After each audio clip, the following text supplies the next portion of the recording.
Welcome to the FDA and prescription drugs, current controversies in context. Prescription drugs are one of the most prevalent and important interventions in modern medicine. According to the Centers for Disease Control and Prevention, about half of all people in the U.S. used at least one prescription drug in the last month. The medicines inside pill bottles like these have revolutionized the care of patients around the world, helping turn many once fatal infectious diseases, heart disease, psychiatric diseases, and cancer into manageable conditions. But prescription drugs have also been a source of controversy, demonstrating important dangers and even contributing to public health crises, particularly when they're prescribed without sufficient evidence. Additionally, there's been growing concerns about the rising costs of drugs and the worry that overly expensive products can make necessary treatments unaffordable for the patients who need them.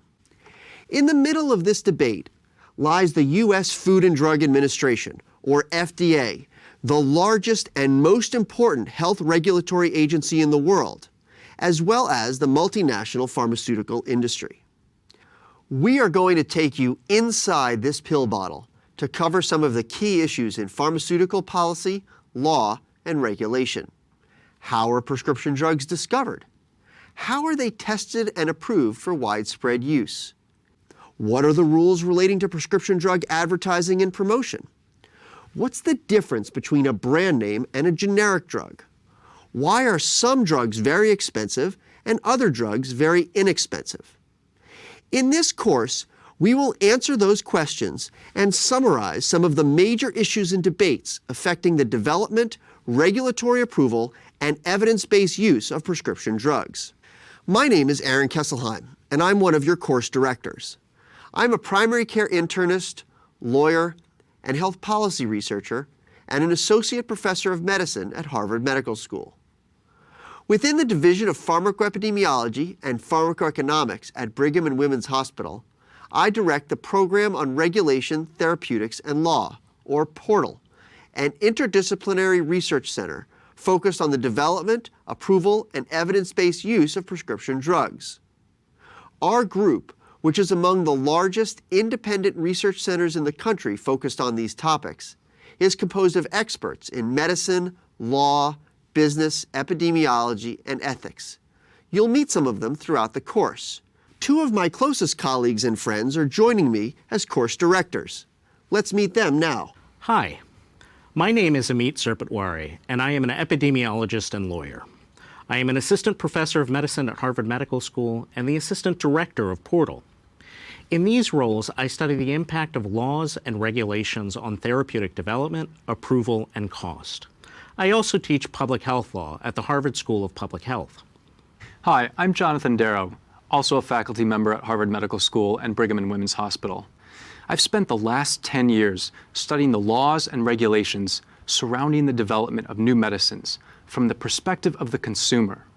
And I'm looking forward to sharing with you some of what I've learned. One surprising finding is that new drug legislation in the United States has often followed tragedy, which helps to explain why both the law and public opinion often focus more on safety than on efficacy. But how well a drug works is the whole reason why we take medicines. This course will cover a number of different subjects. First and foremost, we'll cover the FDA, its history, public health role, and the rules affecting the U.S. prescription drug market. In addition, we are going to look in depth at the process for discovering, testing, and approving innovative drugs. We will also consider the cost of prescription drugs, including the factors affecting a drug's market exclusivity period and the availability and use of inexpensive generic drugs. Next, we will review the promotion of prescription drugs by pharmaceutical manufacturers to physicians, such as via sales representatives, as well as to patients, such as via direct-to-consumer advertising. We will also study the post-approval safety evaluation of prescription drugs, and then finally, we will evaluate some current debates over the scope of FDA regulation relating to dietary supplements, biologic drugs, and drugs for special high-risk classes of patients. Before we get started, I also wanted to thank the Laura and John Arnold Foundation for supporting the work that went into developing this course. Portal also receives research funding from the Engelberg Foundation and the Harvard Program on Therapeutic Science. We are grateful that you've decided to join us for this adventure.